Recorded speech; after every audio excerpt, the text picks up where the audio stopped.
Shalom, salam damai sejahtera Bapak Ibu, Saudara dan Saudariku seiman. Senang berjumpa kembali dengan Anda dalam permenungan harian Sabda Tuhan Embun Sabda Sabtu 26 Maret 2022. Semoga Anda dalam keadaan sehat walafiat, tetap semangat, tetap tersenyum, dan tetap berpengharapan pada Tuhan kita Yesus Kristus. Anda selalu dalam lindungan kasih Tuhan. Buat saudara dan saudariku yang sakit, saya berdoa dalam nama Tuhan Yesus, Anda sembuh. Saudara dan saudariku, hari ini gereja mengajak kita merenungkan bacaan pertama dari Nubuat Hosea bab 6 ayat 1 sampai 6. Sedangkan bacaan Injil dari Injil Suci menurut Lukas bab 18 ayat 9 sampai 14. Saudara dan saudariku seiman, saya ajak Anda hari ini merenungkan tema Tuhan kasihanilah aku orang berdosa. Marilah sebelum kita mendengarkan dan merenungkan firman Tuhan, kita tandai diri kita dengan tanda keselamatan dalam nama Bapa dan Putra dan Roh Kudus. Amin. Injil Suci menurut Lukas bab 18 ayat 9 sampai 14. Sekali peristiwa Yesus menyatakan perumpamaan ini kepada beberapa orang yang menganggap dirinya benar dan memandang rendah semua orang lain. Ada dua orang pergi ke bait Allah untuk berdoa, yang satu adalah orang Farisi dan yang lain pemungut cukai. Orang Farisi itu berdiri dan berdoa dalam hatinya begini, "Ya Allah, aku mengucap syukur kepadamu, karena aku tidak sama seperti semua orang lain. Aku bukan perampok, bukan orang lalim, bukan pezina, dan bukan juga seperti pemungut cukai ini. Aku berpuasa 2 kali seminggu. Aku memberikan 1/10 dari segala penghasilanku." Tetapi pemungut cukai itu berdiri jauh-jauh, bahkan ia tidak berani menengadah ke langit, melainkan ia memukul diri dan berkata, "Ya Allah, kasihanilah aku orang berdosa ini." Aku berkata kepadamu, orang ini pulang ke rumahnya sebagai orang yang dibenarkan Allah, sedangkan orang lain itu tidak. Sebab barang siapa meninggikan diri akan direndahkan, dan barang siapa merendahkan diri akan ditinggikan. Demikianlah sabda Tuhan. Terpujilah Kristus. Saudara dan saudariku terkasih dalam Kristus, bagaimana kita bisa tahu apakah doa kita berkenan kepada Tuhan atau tidak? Nabi Hosea dalam bacaan pertama yang berbicara dalam nama Tuhan berkata demikian, "Aku menginginkan kasih setia dan bukan korban." Saudara dan saudariku, doa dan pengorbanan yang kita lakukan kepada Tuhan tidak berarti apa-apa baginya jika tidak muncul dari hati yang mengasihi Tuhan dan sesama. Bagaimana kita bisa mengharapkan Tuhan untuk mendengar doa-doa kita jika kita tidak mendekatinya dengan kerendahan hati dan dengan hati yang menyesal, yang mencari belas kasihan dan pengampunannya? Kita selalu membutuhkan kasih karunia dan pertolongan Allah.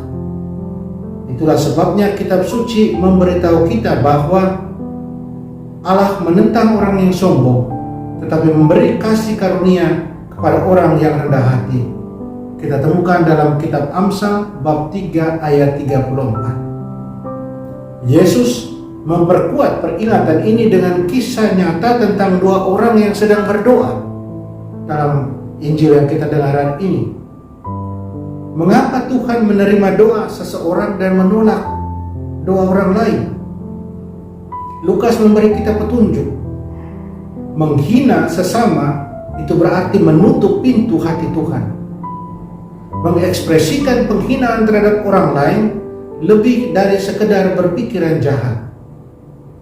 Kisah Yesus menyebabkan tersinggungnya orang-orang Farisi yang menganggap pemungut cukai tidak layak menerima kasih karunia dan perkenanan Allah.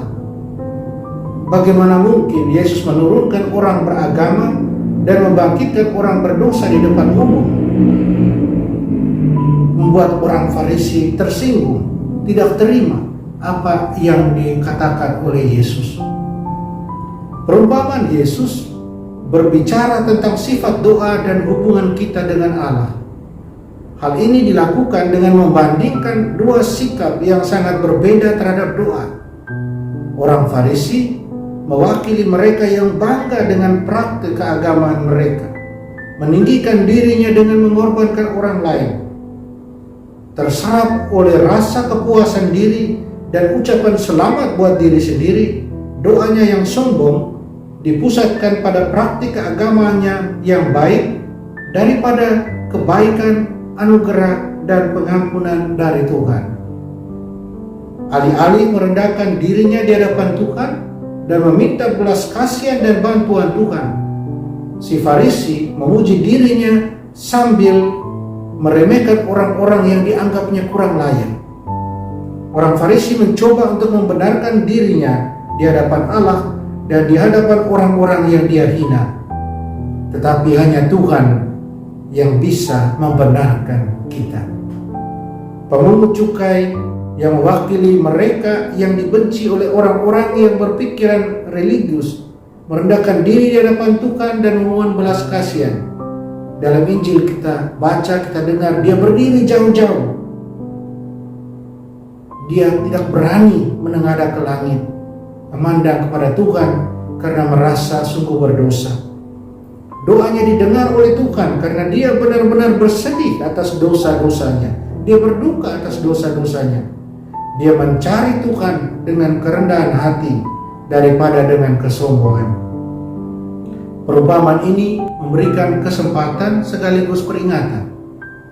Kesombongan menyebabkan penipuan diri sendiri dan kebutaan rohani.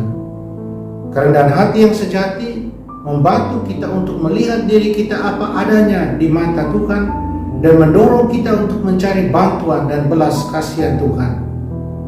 Allah berdiam dalam kerendahan hati yang mengakui keberdosaan sendiri dan yang mengakui belas kasihan dan anugerah keselamatan Allah. Yesaya bab 57 ayat 15, di situ tertulis, "Aku," dalam hal ini Tuhan, "diam di tempat yang tinggi dan kudus, dan juga bersama-sama dengan orang yang remuk dan rendah hati." Ya, Tuhan tidak dapat mendengar kita jika kita menyombongkan diri dan meremehkan orang lain. Pertanyaan buat kita, apakah kita dengan rendah hati mencari belas kasihan Tuhan? Apakah kita menunjukkan belas kasihan kepada orang lain, terutama mereka yang sulit kita kasih, mereka yang sulit kita maafkan dan ampuni? Ya Tuhan, kasihanilah aku, orang berdosa ini. Amin. Mari kita mohon kekuatan dari Tuhan, kita berdoa. Tuhan Yesus, semoga kasih dan kebenaran-Mu mengubah hidup kami, pikiran, niat, dan sikap batin kami, perilaku, ucapan, dan tindakan kami. Di mana kami kekurangan kasih, kebaikan, dan kesabaran, bantu kami untuk merangkul cinta belas kasih-Mu, dan untuk selalu mencari kebaikan sesama kami, bahkan mereka yang menyakiti kami. Semoga kami selalu mencintai seperti Engkau mencintai, memaafkan serta mengampuni orang lain seperti Engkau memaafkan dan mengampuni kami. Amin. Mari kita mohon berkat Tuhan, Tuhan sertamu dan sertamu juga. Kita sekalian semua yang kita sayangi dan kasih, usaha dan rencana kita dilindungi, dibimbing, dan diberkati Allah yang Maha Kuasa, Bapa dan Putra dan Roh Kudus. Amin. Saudara dan saudariku, jalanilah hari ini dengan senyum.